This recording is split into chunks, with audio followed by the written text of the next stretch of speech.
Hello, my name is Alex Satz, and I'm going to talk to you about the discovery of covalent hits using DEL. So first, let me start off by telling you a little bit about how we do DEL at WuXi. A DEL library member is shown here, and it has a barcode. And the sequence of the barcode encodes the chemical structure.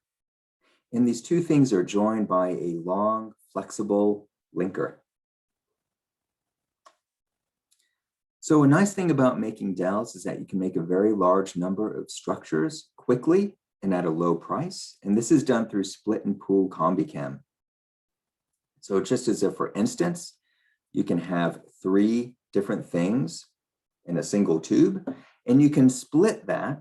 So this is a split size of 3 into 3 new tubes. Into each one of those tubes, you can add a new synthon, and the synthon reacts and it goes on this side to make a new structure, and a new tag, and the tag is ligated onto the end to make a new barcode. And for each one of these 9 new structures, if you were to read off the sequence of the barcode, that would tell you what the chemical structure was.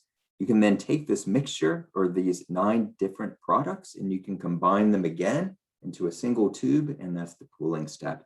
So what I just talked to you about is a single cycle of split and pool with the split size of 3. But of course, you can use split sizes that are much larger. You could use a split size of 96 or even 9,000. And in this manner, you can create DELs containing millions of new structures, where every single structure is encoded by its barcode. So the DEL screen itself is basically a binding screen. So the target is immobilized onto a solid phase resin, or in this case, a bead, and the DEL, which is this complex mixture, is added to the target.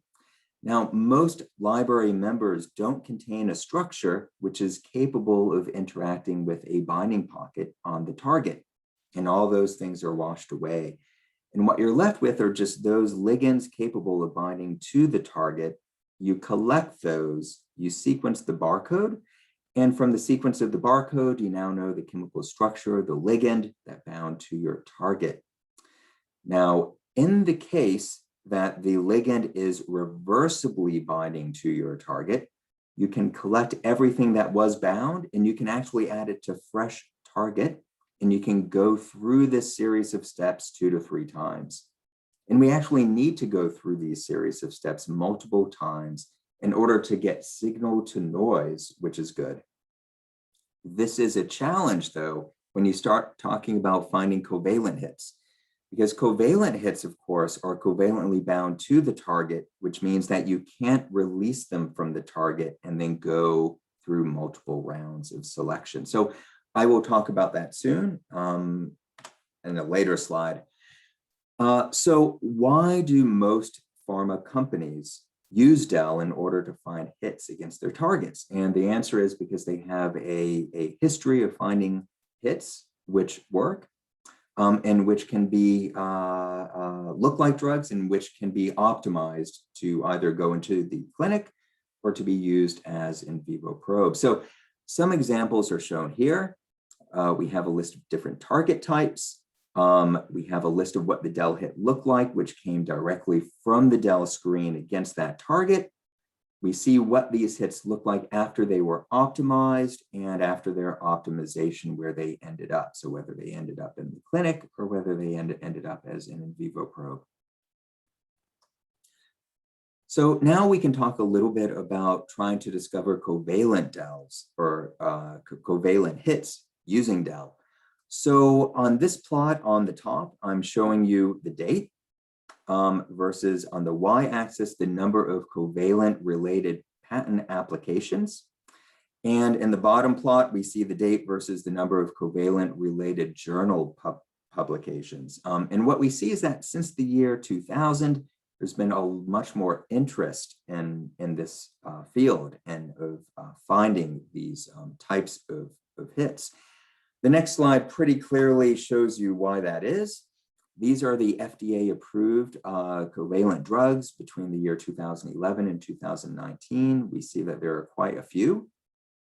Another thing that I would like to point out is that when you look at what the actual warheads are for these drugs, we notice that many of them are the same. It's this warhead as shown here. And I just want to point out that this is a warhead that we use when we make our DELs. So we don't make DELs with warheads that aren't useful. We're making DELs with warheads that we see showing up in these FDA approved drugs. So what are some of the advantages for working with the covalent drugs or the potential covalent hits? One thing is that their potency tends to be greater. And a second thing that I would point out is that for undruggable targets, sometimes the binding pocket is very shallow. So having a covalent hit is a way that you can get a potency which is higher, even against a target where the binding pocket is very shallow. As far as the risks go, one of the tough things about finding a covalent hit is that there aren't many good methods in order to find them. So I'll talk about that on this slide. So if there's a certain target that you want to find a hit against, probably the most standard way of doing that, at least in the past, has been an HTS. In the world of big pharma, at least, the HTS screening deck might be millions of compounds large. The problem is, if you're looking for a covalent hit, the number of compounds in those screening decks which have the correct electrophile warhead will be very small. So you might only have then a screening deck of thousands or tens of thousands. And of course, building up a new screening deck costs an enormous amount of money, and it's not something which really makes sense. So another way that you could find some covalent hits is through a structure-based approach. You might have a crystal structure of a ligand which is binding its target, which is very weakly bound, but perhaps there's a cysteine nearby, and so that you can try to engineer a way so that you could interact with that cysteine. Or perhaps someone else has published a paper talking about a covalent hit, which then you could work on further and try to optimize. But of course, in both those cases, you're probably working with information which is public, which means that everyone else has it as well. So DEL actually fits into this process very well, because within the field of DEL, we can make millions of new structures very quickly. And so it's been a little bit surprising that over the last few years that we haven't seen many or really any examples of people discovering new covalent hits using DEL screens, because it's very well placed. We can make millions of new structures. We can create a chemical space which is much greater than what HTS has, especially in this narrow field. And yet we haven't seen many hits being shown. And so the reason for that is well, there's quite a few. I'll try to discuss them on this slide. One thing is that for making the DELs themselves, the electrophile warhead, by very definition, isn't completely stable. And there aren't good ways, or at least there haven't been good ways in the past in order to make these DELs and to know for a fact that the warhead which you've added on is actually stable enough to survive through the screen. The DEL selection itself is very optimized for a reversible binder. However, there are quite a few things which we don't know, or at least we didn't know about how to screen them in order to find a irreversible binder. So the amount of time that the target needs to see the DEL is different. And the things that you need to do in order to get the signal to noise better, isn't something which is clear. It's something that you have to do a lot of lab work with. This is a point that I brought up when I showed that previous slide about how a DEL selection is actually done. Because the ligand binds in an irreversible manner to the target, you can't do multiple rounds of selection. And so that's another problem that you have to solve. You need to find a way to get the signal to noise good with a single round of selection.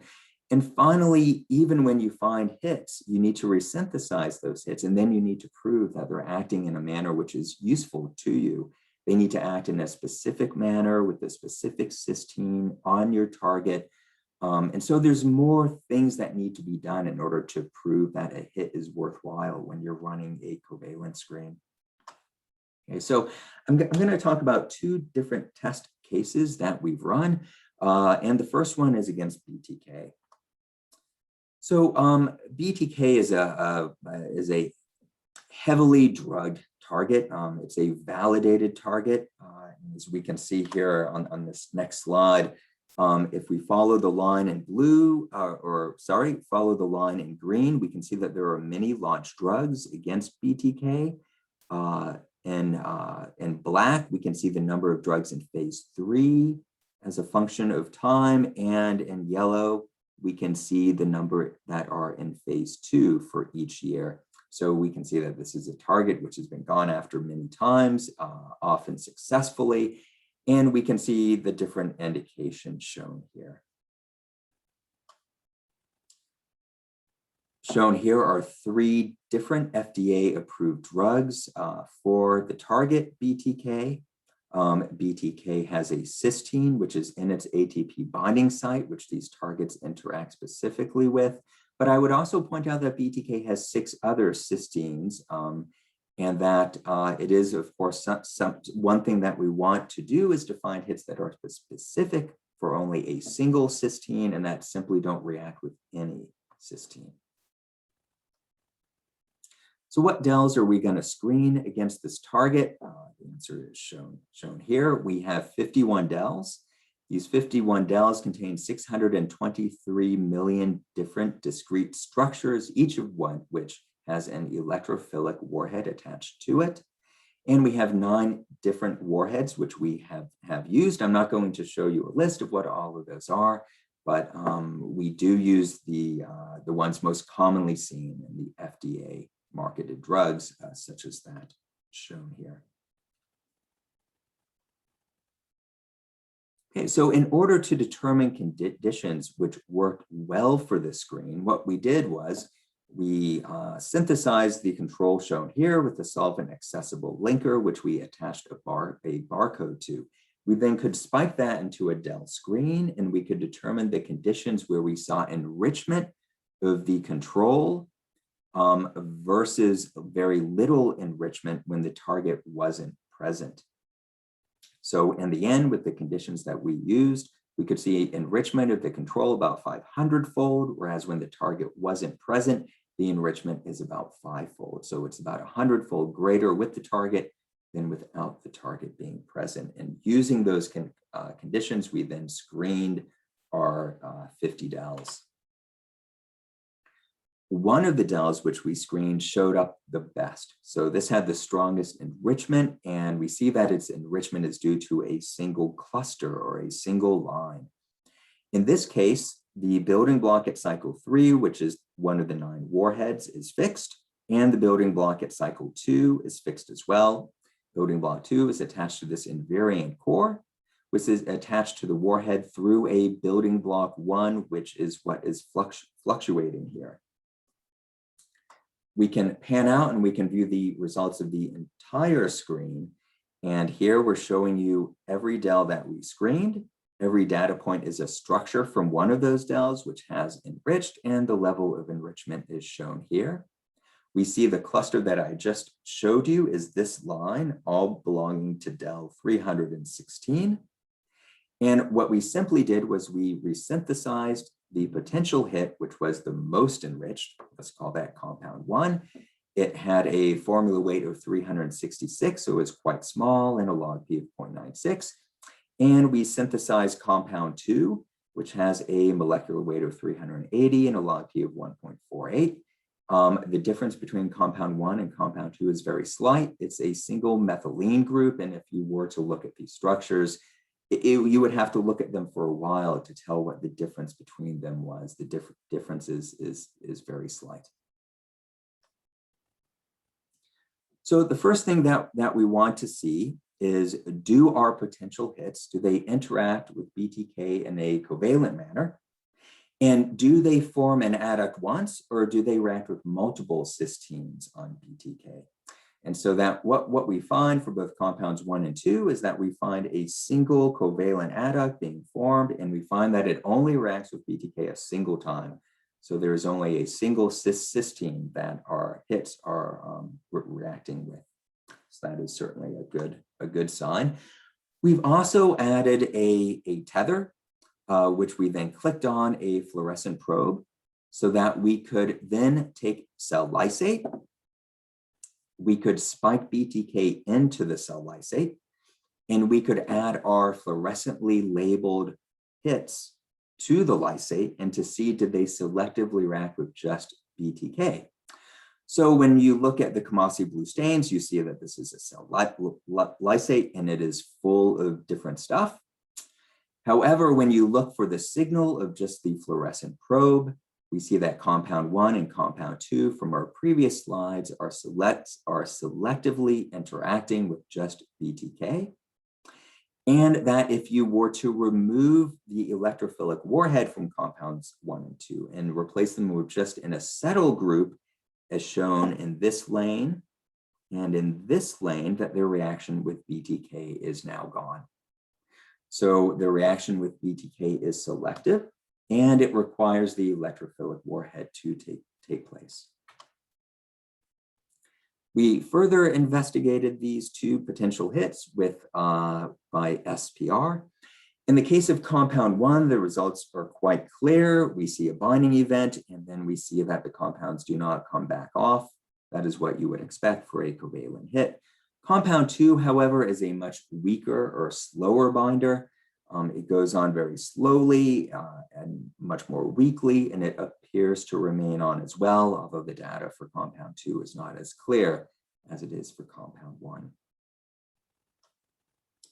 Lastly, we do an ADPglo assay in order to find an IC50.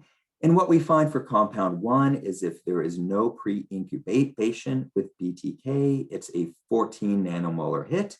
But if you pre-incubate for 3 hours, it is now a 100 picomolar hit, so very potent. Compound 2, as expected, is quite a bit less potent.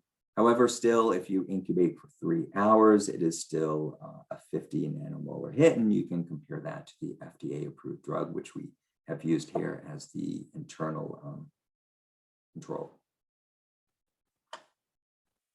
Okay, so our second case study is 3CL-Pro. So you've probably all heard of SARS-CoV-2, and 3CL-Pro is the main protease of SARS-CoV-2. What I'll point out about this particular target is that it does have a cysteine in its active site, and the cysteine is the target of other known hits against 3CL-Pro, and there is a known crystal structure.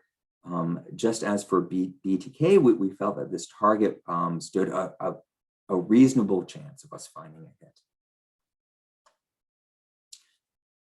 So what we've done here is we've screened 3CL-Pro underneath 2 different conditions.